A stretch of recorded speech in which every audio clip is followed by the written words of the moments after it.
What's going on? She's having a seizure. She's sunk. She's in the water.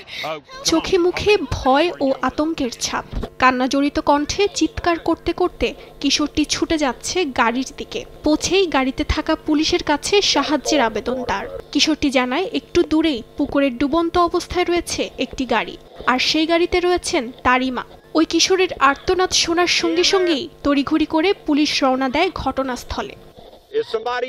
নিরাপত্তা বাহিনী জানায় ঘটনাস্থলে পৌঁছালে দেখা যায় গাড়িটির প্রায় অর্ধেকের বেশি ডুবে গেছে।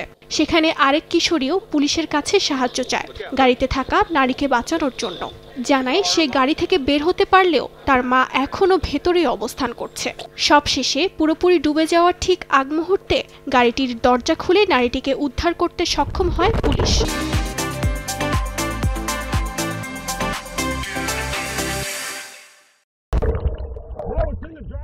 যুক্তরাষ্ট্রের টেক্সাস অঙ্গরাজ্যের পশ্চিমাঞ্চলীয় অরেঞ্জ শহরে ঘটে এমন ঘটনা। পরে জানা যায় পুলিশের গাড়ি থেকে দুর্ঘটনা কবলিত গাড়িটির দূরত্ব ছিল 274 মিটার। অর্জিতা শাহজিন, সময় সংবাদ।